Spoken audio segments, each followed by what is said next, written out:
Training in the UK takes forever. No one in their right mind would want to be a doctor and do their training in the UK when they can just do it very quickly in the US. In fact, it's pretty much impossible for IMGs to even become consultants in the UK versus the US.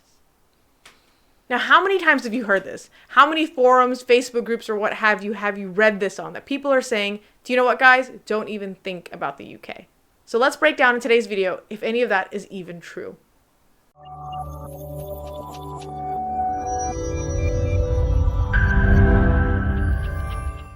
If this is the first time you're checking out our channel, welcome. Basically what we do is we run a website that's totally free known as roadtok.com, and it will explain the ins and outs about everything related to the United Kingdom and what it takes for you to work as a doctor in the NHS. So if you've not already, please stalk us on all of our social media. Find us on Facebook, find us on Twitter, Instagram, and of course, YouTube. Don't forget to subscribe. Hey guys, my name is Ibreez and I currently work as a doctor in the NHS.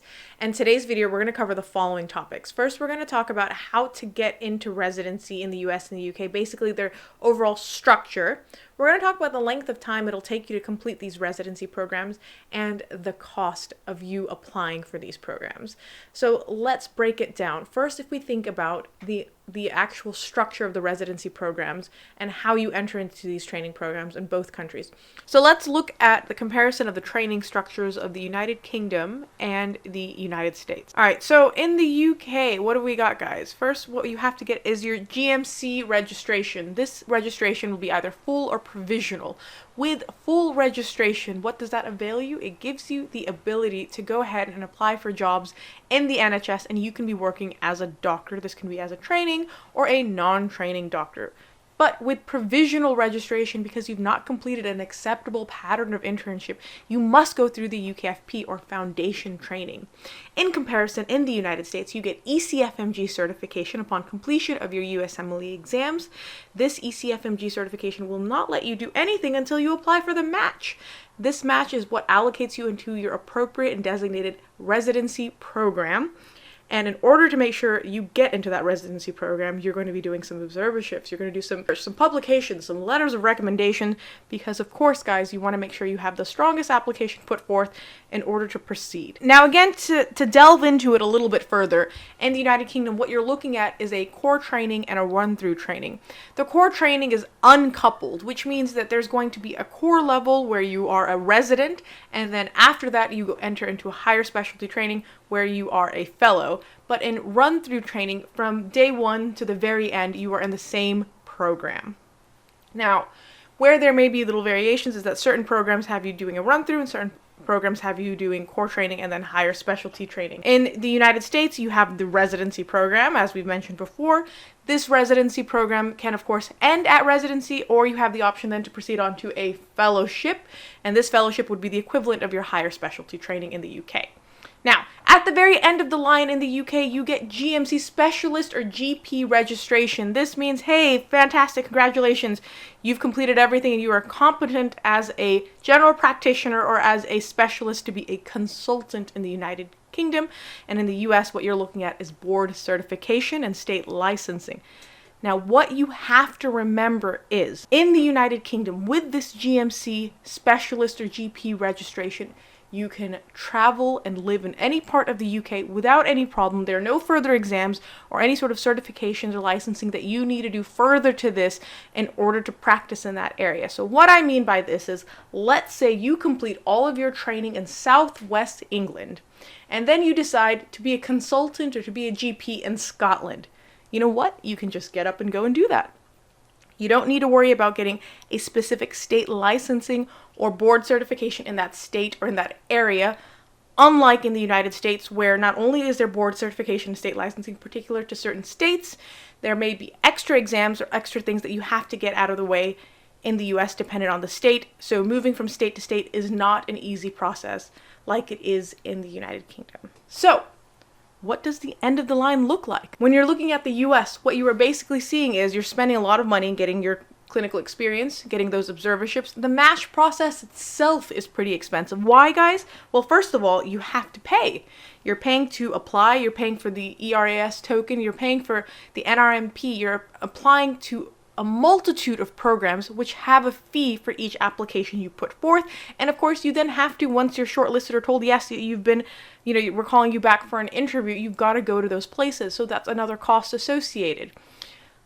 Unlike in the United Kingdom, where you can apply for a non-training job, it's free to apply for a non-training job. You are paid in that non-training job while you're maybe building your portfolio further to applying to a training post. And then when you want to go ahead and apply for training, there is no cost to apply for training at all. It is a single interview that you have to apply for the entire country, and you don't have to stress about any fees because it's all covered. Now, the average duration of this training in the United States is 3 to 8 years.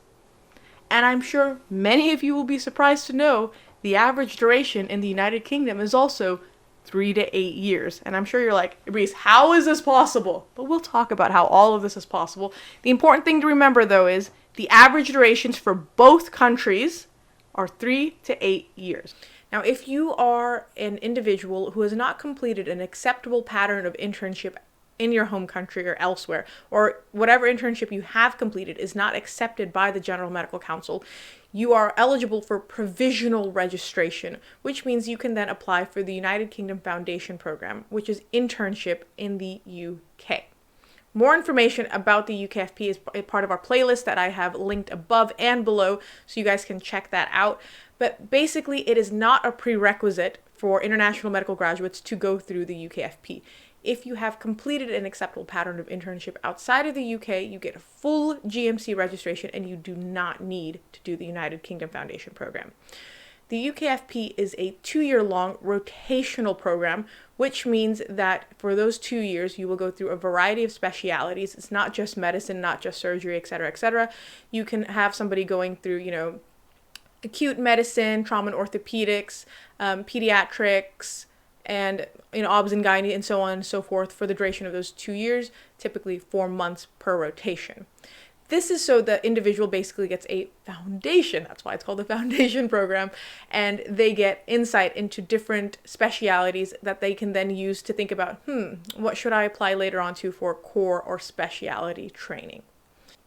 Now, let's fast forward to you, the IMG who does not need to do UKFP because you have full GMC registration. Your options effectively are you can apply for a core level training, all right, which is in the US the equivalent of what somebody would be called as a resident, or you can apply for specialty training, which in the US is someone who would be called a fellow, or you're doing a fellowship. Now, what are the requirements depending on the type of training and of course the type of program? There are a variety of competencies and or exams that you may need. It's a lot to talk about in this video, but luckily we already have a video covering the differences between uncoupled and run-through trainings. I highly suggest you go ahead and check those out. But really, let's look at it in a basic level. If you're somebody who wants to apply for a core training in an uncoupled speciality, you just go through their competencies and see what they require. Most core trainings, in fact, if I'm not mistaken, none of the core trainings actually require you to complete any sort of postgraduate exam before you apply. Yes, there are competency requirements. You will need a CREST form or your certificate of readiness to enter specialty training. But aside from that, if you just go through the person specifications and eligibility requirements of those training programs, it's nothing that is overtly difficult for you to apply into. In the United States, so while they don't have these fancy titles of uncoupled or run-through trainings, in effect, the same principles do apply. Now, the differences come in that the United States does not have an internship program in the general sense of you having a rotational understanding of foundation programs. Whenever you start in a residency program in the US, yes, in your first year, you're considered an intern, but you're already actually in your specialty grade, whatever you're intending to pursue later on, like internal medicine or obs, gynae, peds, etc., etc. There is no period beforehand where you're just rotating through different specialities and then pursuing what line of training you want to do in the long run. So the way it can work in the US, again, like we said, in the UK, there may be something that's uncoupled in the sense that you have a residency program that you apply to. At the end of that residency program, you then apply for a fellowship. And then when you finish that fellowship, that's when you're done with your training effectively. And then, of course, you also have programs where, like we said in the UK, it's run through where you join. There's no delineation between you having to actually step out of a program and then apply again for fellowship. You're in that program from the beginning until the very end. And the duration of these programs, of course, also vary depending on the type of speciality you would be applying to. But just to give you an example, for something like GP training in the UK, like I mentioned, was 3 years long. It's the same in the United States. It's 3 years as well. It's just under the title of family medicine. Now, of course, what I neglected to mention a little bit before is that for the US, of course, you need to pass the USMLE before you can do any of this stuff, and you need to get into the residency program via the match. So, of course, depending on how much time that takes and whatever other experience and requirements you need beforehand, you will need to make sure your portfolio is ready before you apply into those training programs. But as compared to the United Kingdom, like I said, in the in the US, you have to start at PGY1, and then you go through your core training, your residency, and then your fellowship, and you progress. But in the UK, depending on the amount of experience you actually have different levels that you can actually enter into your training and not have to think, do I have to actually start at a foundation level all over again? On top of that, in the United Kingdom, you have the option of working as a non-trainee. So in the UK, you can actually join and work in the NHS as a doctor any time of the year. You don't have to wait for a specific time of the year because you have to wait for a training post. You can join whenever and have a job in whatever specialty or department you find is appropriate at the level that is appropriate to you, to your experience. But in the United States, that is not possible. You cannot work outside of your residency program. You must match into a program in order to work. So if you do not match, you have to wait, of course, until the next match comes around before you can start practicing as a doctor. Now let's talk about the cost, how expensive it is to apply for these residency programs in the UK and in the United States.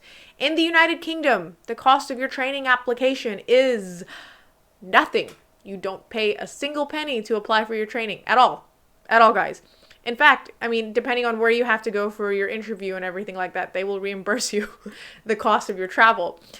Unlike in the United States, because of the way everything is, guys, it's really a lot when we think about the overall cost and the breakdowns. I've already done that kind of general breakdown of how much your whole residency application may be in my PLAB versus USMLE video, but I just want to be very brief here when I tell you the reasons that a lot of people spend a lot of money in the US is you have to apply to a hospital each time. In the UK, it's a centralized process. You apply into that program, you do one interview, and you are applying basically for all the hospitals and all the programs in the United Kingdom. It can be, it can be in Scotland, it can be in Wales, it can be wherever that you're applying. It can be a hospital in London, it can be a hospital in Manchester, but it's just one interview.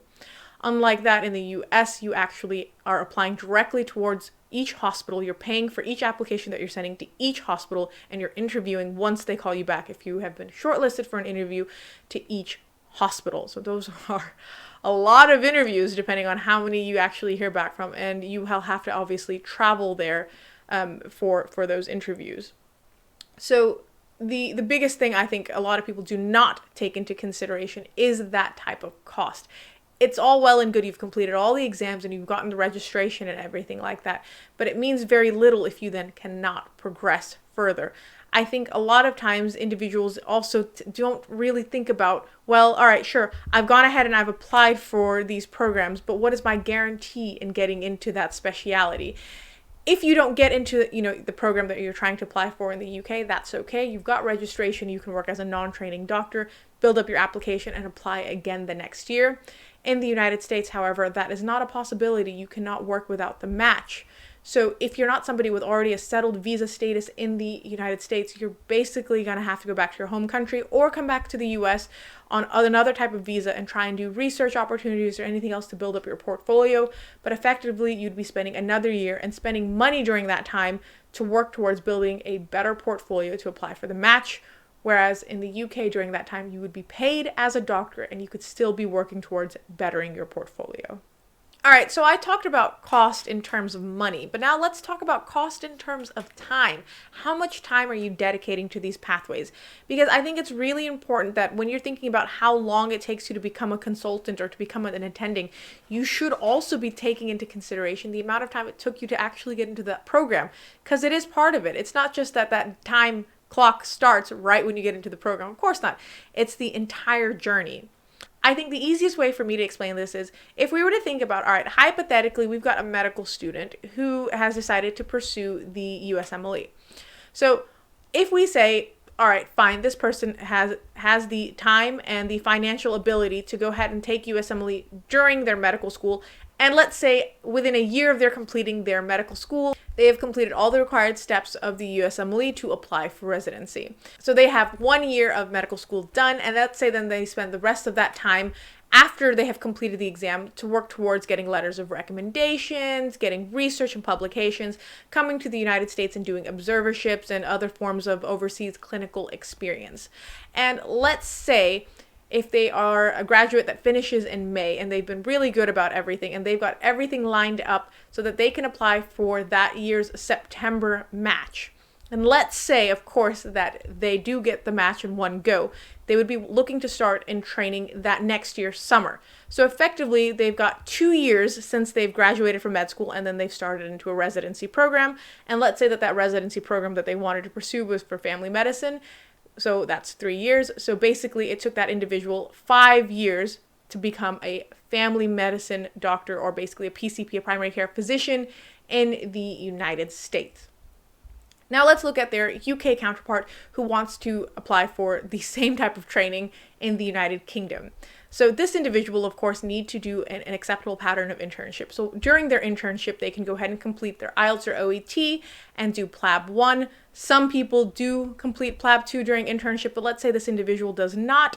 And as soon as they finish their internship, let's assume they go ahead and get their PLAB 2 out of the way. Now, like I said before, you need to have another year of experience after you have gotten your full registration in your home country, after you've completed your internship. So they've got another year that they have to be working. But during that time, they are working to get their competencies signed off and making sure they have everything ready in their portfolio to apply for GP training. And because, like I said, how the structure of applying for their training program in the UK is, they're effectively only applying into one portal, only having to do one interview, and only coming to one place to get that all done. And if they are successful, then they would be starting in that next year's summer as a GP trainee, which is 3 years long. So there you have it again. It would effectively take that individual 5 years to become a GP or do general practice in the UK. Now, of course, there are plus and minuses in both sides. What if the individual in the USA was not able to do USMLE during med school? What if they needed multiple attempts? What if they weren't able to apply for the match that year because of the amount of money they've already put in and they needed to take a little bit of time before they were able to put together those funds? What if they did not match? So all of that has to be thought about, and you have to really, really make sure that you are thinking about, well, how much time am I actually dedicating to this entire process? Yes, I'm sure if it's your dream and you want to spend as many years as it takes for you to accomplish that dream, that's all fine. But you shouldn't lose sight of the actual amount of time and duration of time that you're putting into it. And the same thing on the UK side. Maybe, the person has to take PLAB a couple of times or IELTS or OET a couple of times and they're not able to proceed with their application because they're not passing the exam. Cost is not really that big of a factor in the United Kingdom as it is in the US, since you're only paying for the PLAB exams, which are considerably less expensive than the USMLE. But still, let's say if we even put that in there, that maybe a person isn't able to actually take the exams as quickly as they'd like because of financial constraints. And then finally, let's say the person doesn't get into GP training. Okay, again, not as big of a problem in the UK though, because they can then work as a non-trainee doctor and build up their portfolio and do all the other things that the US doctor is also trying to do, except the biggest difference is the UK doctor will be paid while they're trying to pursue research opportunities, audits, or quality improvement projects, or anything else that they feel will actually help their portfolio be better for their application for the next year. And of course, they don't have to worry about applying or cost of applying again, because there is no cost of applying in the UK. So I know a lot of us get really hung up on how long and how much time and the cost, but you have to remember that there is an entire journey that needs to be taken into account. Like I said before, the clock doesn't start just the day you start residency. It started the day you thought about applying for that residency. Now, as much as we'd like to, going into the particulars of the length and duration of each speciality in both the UK and the United States is impossible. So for the sake of brevity, what we've done is we've just listed a couple of the most popular ones that individuals have asked about in general. But if you're interested in knowing more about which specialities have what duration of training, please check in the description box below where we've gone ahead and linked.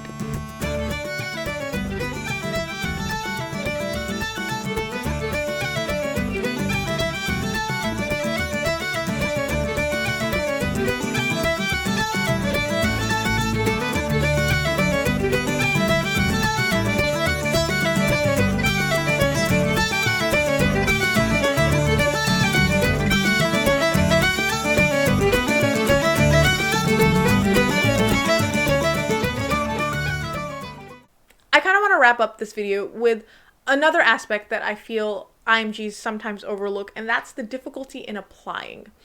So if again we start with the United Kingdom, as an IMG, do you think you're going to face any problem applying? Do you think anyone's going to tell you, we don't sponsor visas for IMGs, or that actually as an IMG you can't apply into this program?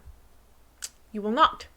You will not face anything like that. In the UK, all of your jobs, be it a trainee or as a non-trainee, they will sponsor your visa. So there's nothing like an IMG friendly type thing that you're like, only these programs will sponsor me if I want to come here. Now, in the US, of course, that's not the case. If you are someone who requires a visa to work in the US, you need to be only applying for those programs that you know will be sponsoring you, because there's no point in applying for a program that will not sponsor your visa. You won't have a right to come and work in the United States. Another thing about the visas that you get. So in the UK, the work visa that you come on, what was known as the Tier 2 visa, the healthcare and work visa, it will put you on the track for settlement. So what that means is in the UK, after 5 years on this visa, you apply for indefinite leave to remain. And then a year after that, you can apply for British citizenship. So basically, within 6 years of you working, you would be a British citizen. In the US, there are a bunch. I don't know why they make it so complicated in the US. I'm not going to say I'm the foremost expert on it. Y'all can look at different forums to really see it. Everyone talks about it. They've got these immigrant and non-immigrant visas, depending on the type of visa you are on. Just because they've sponsored you to work as a resident does not mean, or even as a fellow, does not mean that that visa would put you on track for settlement. So you really need to look into that. And the likelihood of you as a resident getting a settlement visa is not necessarily something that's going to be very great, because of course they will want to do what would be a little bit less expensive for them, and those are usually the non-settlement visas. Individuals who later on try and get settlement visas are usually already attendings at that point, or someone who's working in a very niche speciality where they need somebody to come and fill a gap. But like, that's a whole other topic. I just want to make one thing clear about that in the UK, it's pretty straightforward visa-wise. You don't have to stress out about, is this the right type of visa that I need to be on? You're on a working visa, you're already on track towards settlement. In the US, that may or may not be true. Another part of this is the actual difficulty in the application process to get into specific trainings. Now, I want to start this one. I know I've been using the UK first, but really guys, let's start with the US first for this one. So how many of you guys, maybe you yourself, know someone who has applied for the match in the United States and they didn't get in? Do you know one person? Do you maybe know 2 people? 3 people? 4 people? Do you know some people who actually needed to apply for the match several times before they got in? Do you know some people who actually, they tried so many times and they just never got into residency in the United States? I know quite a few people like that, and they aren't always necessarily international medical graduates. Sometimes they can even be local graduates who struggle to get into a residency program in the United States. The reason for this is it's a fairly competitive process, and the way that they are recruiting people also, especially if you're an IMG, like I said before, if you need a visa, your options are very limited. And if you're also in a competitive speciality, of course, you really need to make sure you have everything they're looking for and you do really well in your interview. That doesn't mean that in the United Kingdom there aren't people who don't get into residency programs. Of course not. But the likelihood of you as an international medical graduate of not getting into a residency program in the UK as compared to the US is considerably less. For all the reasons I've already mentioned to you, because they're not going to be making you feel like, okay, you can only apply for these programs because only these guys will apply for visas for you. They're not going to put you in a situation that you have to be in these certain areas or certain programs, certain specialities, because that's what IMGs apply for. That's not a thing. You have IMGs in the United Kingdom in competitive specialities, in surgical specialities, OBS, gynaes, peds, whatever you want to do. No one will say you cannot apply for it because you are an international medical graduate. And that is the biggest thing that you guys need to remember about when you're thinking about what plans you're having for the future, whether it be the UK or the USA, is how much time you are putting into all of this to get to the end of the line. If it is taking you several years to get into a residency program to the US, even if you think, well, okay, I've gotten into it now, and now the residency program seems shorter in the US, is it really shorter? Think about everything we've talked about in this video. Conceptualize every aspect of that. it's something that I think a lot of us are afraid to think about, or negligent about counting, because we think, well, no, this doesn't matter. This isn't actually me applying into a residency program. If you look at someone who was able to meet all of the requirements and directly apply for training in the United Kingdom without having worked in the NHS before, and they've gotten into their training program and they're progressing in their training and they're doing just fine, and then they see their American counterpart, somebody who is trying and struggling to get into a residency in the US because of just the general nature of the US, or that they're struggling just to get a visa to take the exam in the US, because everyone knows how much more difficult it is to get a visa to go to the US than it is to get a visa to go to the UK. All of that is part of your timeline. Your timeline of how long it took you to become an attending in the US, or how long it took you to become a consultant in the UK. I again want to reiterate something that I've said in a lot of videos previously. It's not a rat race. You should take your time. You shouldn't feel that there's this undue stress on your shoulders that you need to be at this particular place in time at this point in your life. Of course not. Everyone has things that can affect how things turn out in your life. But you need to actually at least think about where you would be seeing yourself in the next couple of years because of the options available to you.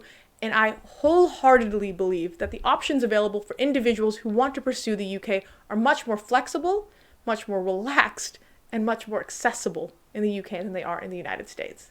And I hope, because of everything that we've mentioned today, you've understood this as well, and that you find that more of our videos are actually more of what you're thinking about. So please stick around with us, and subscribe to us on our YouTube channel, follow us on Facebook, Instagram, and Twitter, and we'll see y'all next time. Bye.